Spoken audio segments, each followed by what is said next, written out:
사실 이 원고를 작성할 때는 인양에 대한 계획은 발표됐지만 정말 인양이 될까라는 반신반의한 마음이 좀 있었고요. 그리고 어제 저녁까지만 해도 해수부가 진정성이 있느냐에 대해서 좀 여러 생각이 있었고, 그리고 지금도 사실 여러 가지 마음을 못 놓고 있는데 일단 인양이 시작되고 배가 수면 위로 일부 드러나는 점에 대해서는 이전에 어쨌든 간에 매우 고무적이고 하여간 잘 됐으면 하는 바람에서 이 글을 좀 발제를 하고 싶고요. 그리고 그 가운데 저는 이 인양된 이후 과정, 그리고 지금 아까 자원문과장님께서 말씀하신 미수습자 수습과 그리고 진상규명에 대해서 우리가 어떻게 바라봐야 될까를 좀 우려점과 함께 좀 짚어보도록 하겠습니다.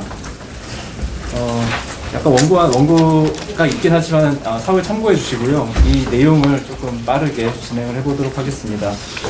먼저 세월호 관련해서는 우리 모두가 인양이 늦어진 것도 궁금하실 거고, 그리고 과연 온전히 올라올 건지, 또는 그럼 궁극적으로는 왜 인양을 해야 되는가, 이 관점을 좀 놓지 않았어야 하는데요. 먼저 인양의 목적을 보면은 누차 말씀을 드렸지만은 미수습자의 수습입니다. 그래서 미수습자의 온전하고도 완전한 수습을 목적으로 하는데, 아까 이제 진상국가장님께서 말씀하신 것처럼 지금까지의 과정 여러 가지 천공이 있었고 앞에 원고에도 있지만은 이미 많은 걱정거리를 안기에 충분한 상황입니다. 해수부와 상하이셀비지가 과정 자체에서 많은 천공과 배의 훼손을 다행히 가했고요. 그리고 그로 인해서 배 자체의 불안전성도 있고, 그리고 유실 가능성도 그만큼 높아졌다고 볼 수 있습니다. 오늘 아침에 배가 올라오는 모습을 보면서 그 사진에도 나왔었지만은 선체 우측이죠. 우연 쪽 표면에 많은 천공이 있었던 것을 아마 눈으로 보셨을 거라 생각을 합니다.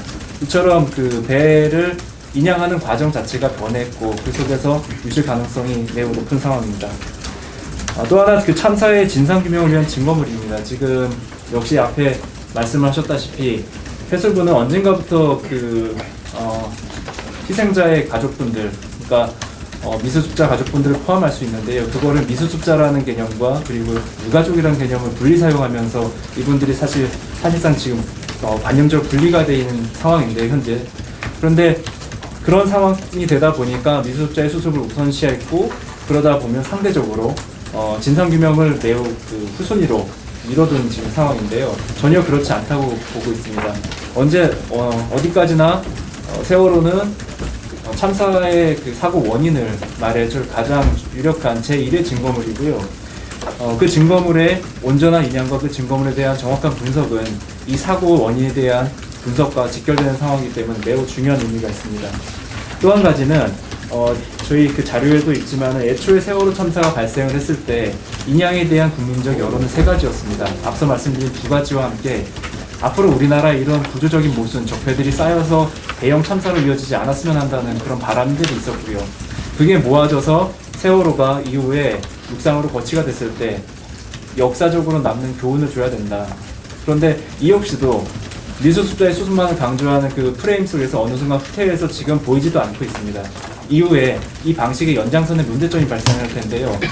이상해서 한 세 가지 정도 말씀을 드렸고, 해수부가 이제 인양이 된 이후에 목포 지금 신항에 선체가 거치될 예정인데, 사실 이후 약간 이제 초반에는 이 선체 조사와 관련해서 수습 관련해서 해수부의 입장은 이제 공식적으로 밝혀지진 않았지만은 선체 절단과 그리고 그 이후에 미수습자의 수습으로 입장이 사실상 확정된 것 아니냐 이렇게 보였었는데, 선체가 막상 이제 올라오면서 많은 가족분들의 유가족의 이의 제기가 있었고, 그러면서 확정된 건 아니다라는 입장을 모호하게 지금 취하고 있는데요.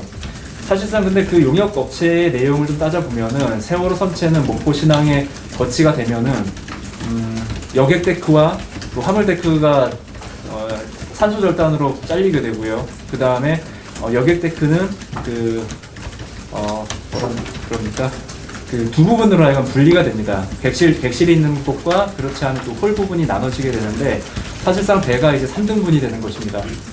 그런데 이러한 3등분이 되게 되는 거는 이제 표현을 선체 정리의 과정이라고 말을 하고 있는데, 선체 정리의 과정은 이제 몇 가지 근본적인 문제가 있습니다. 자료는 38페이지에 해당되고요. 먼저 이제 앞서 그 장원 문과장님께서 말씀하신 그 부분에서는 이 증거 훼손이라든가 여러 부분에 대한 문제 제기가 있었는데 전 그것과 조금 다르게 일단 이러한 선체 절단 방식이 과연 미수습자의 그 수습에 도움이 되느냐, 지금 해수부는 그렇다고 말을 하고 했었고 아마 지금도 그 입장을 철회하고 있지는 않습니다. 미수습자의 수습을 하려면은 일단 그 미수습자의 상태에 대한 전제가 되어야 됩니다. 그런데 그 미수습자가 지금 어디에 있는지 해수부가 특정할 수 있느냐, 그거는 저희도 특정할 수가 없습니다.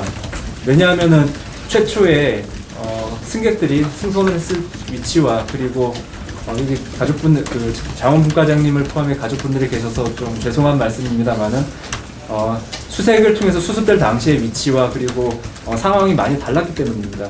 그리고 배가 침수되는 과정에서, 침몰하는 과정에서 안에 있던 승객들이 어떻게 이동을 했고 또 어느 동선을 통해서 최종 어느 지점에서 발견이 됐는가까지를 우리가 알 수 없는 상황이기 때문에 희생자들의 위치를 특정할 수가 없습니다.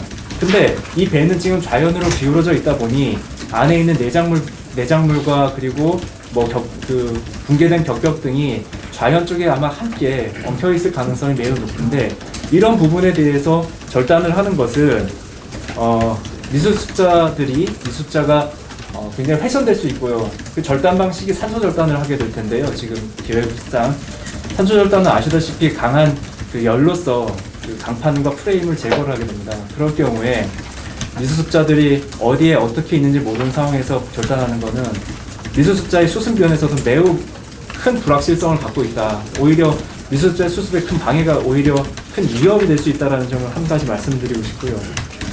또 한 가지는 좀 전에 말씀드린 것처럼 화물과 각종 그 물건들이 자연에 적지되어 있는데, 가장 물건이 많은 부분은 소위 우리가 시데크라고 얘기하는 그 갑판 아래 화물 데크가 가장 많은 화물이 있습니다. 그런데 이 화물들이 차례차례 정렬이 되어 있느냐? 당연히 그렇지 않습니다. 침몰하는 과정에서 엉켜 있고 어디에 어떻게 쌓여 있는지를 아마 아무도 모를 겁니다. 왜냐하면 그건 해수부에서 지금껏 공개도 안 했고, 유가족분들도 그렇고 저희 특조위에서도 내부 모습을 공개를 해라, 상황을. 그래야 그걸 가지고 이후 방안을 세울 수 있고 참고를 할 수 있다였는데 여지껏 공개를 안 했고요. 만약 그런 상황에서 이게 배를 절단한다는 것은 그 화물의 하중을 한 번에 쏟아지게 되는데, 그랬을 때 안전 문제 또는 그 화물 또한 증거물의 하나입니다. 그런 문제로 인해서 실제로 배를 절단한다는 문제가 무슨 얼음을 싸르듯이 아니면 뭐 칼로 물을 썰듯이 그렇게 되는 문제가 아니기 때문에 이 문제는 실제 현실적으로 가능성이 매우 취약한 측면이 있다, 이런 말씀을 좀 드리고 싶습니다. 뭐 또한 그 추가적으로 지금 해수부가 그 선체 정리 관련해서 지금 예산을 세운 게 40억과 6개월의 계획인데 이 근거가 하나도 없습니다.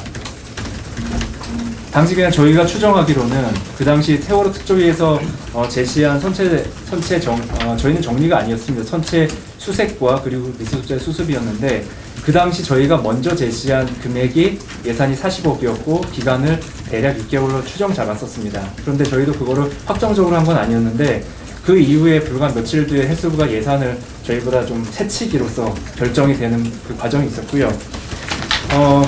그러다 보니까 이제 그 말씀드린 미수습자의 한정 문제, 그리고 미수습자의 지금 수습 문제를 말씀드렸고, 해수부는 계속 앞서 말씀드린 것처럼 미수습자 수습을 우선시하는데, 실제 미수습자의 수습과 선체 조사를 그럼 분리할 수 있느냐?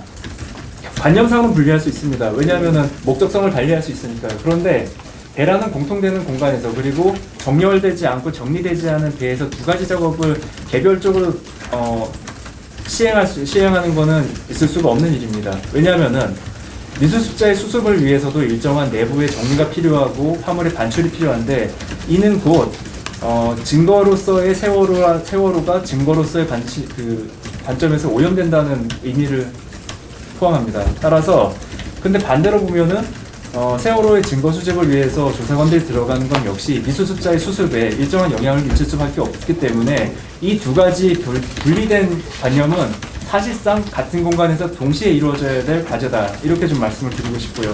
따라서 해수부가 어느 한쪽만 얘기하는 거는 결국에는 진상규명을 안 하겠다는 의도 아니냐, 이런 비판을 지금 해수부가 자초하고 있고 심하게 우려가 됩니다.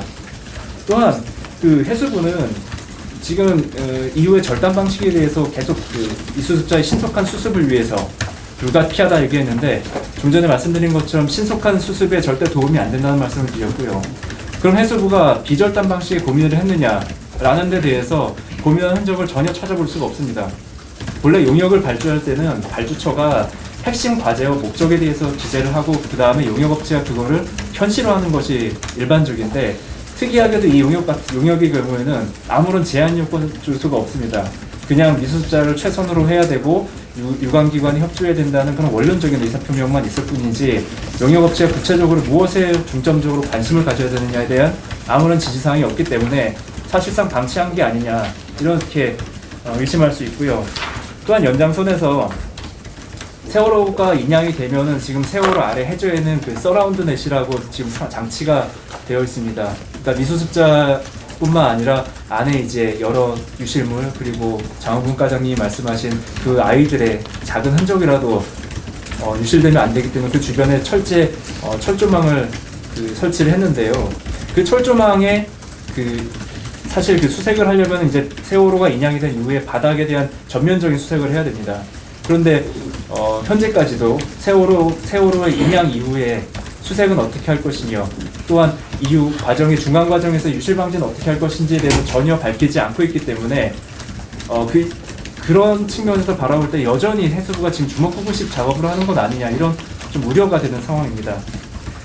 이러한 과정을 전반적으로 볼 때 결국 세월호에 대한 그 일정한 절단이든 수색에 대한 편의성은 진실을 묻어버리려고 하는 그 의도가 숨어있는 것 아니냐라고 심각히 우려가 되고 그리고 이러한 상황이 지금 우리 모두에게 있어서 현실화되고 있는 것 아닌가 하는 걱정이 사실 큽니다.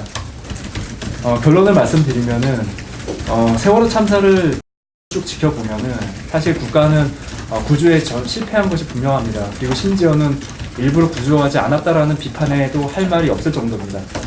그런데 이제 인양이 현실화돼 가고 있는데 지금 상황에서도 인양의 전 과정, 다시 말해서 지금 제킹 바지로 들어올리고 있는데 제킹 바지가 지금 간격이 좁아져서 사실 배가 지금 세월호에 일부 손상이 있을 수도 있다 이렇게 지금 제기가 되는 상황인데 그런 상황에 대한 설명 또는 배가 드러난 다음에 어떻게 실려서 어떻게 이동을 하고 그 과정에서 출수되는 과정에서 그 유실물들이 발생하는 것을 어떻게 막을지 이런 세세한 것에 대해서 국민적 설명이라든가 적어도 유가족과 미수습자 가족에 대해서는 충분한 설명이 있어야 됩니다.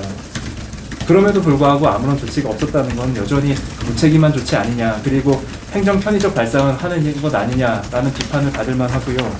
이제는 정부가 그리고 국가가 제대로 자신의 역할이 무엇인지를 답해야 될 상황이다 이렇게 생각을 합니다. 그래서 여기 모인 많은 기자분들과 그리고 국회의원분들도 오셨고 우리 모두가 좀 관심을 조금 더 날카롭게 냉정히 봐야 될 시간이 아닌가 이렇게 생각합니다. 네, 이상입니다.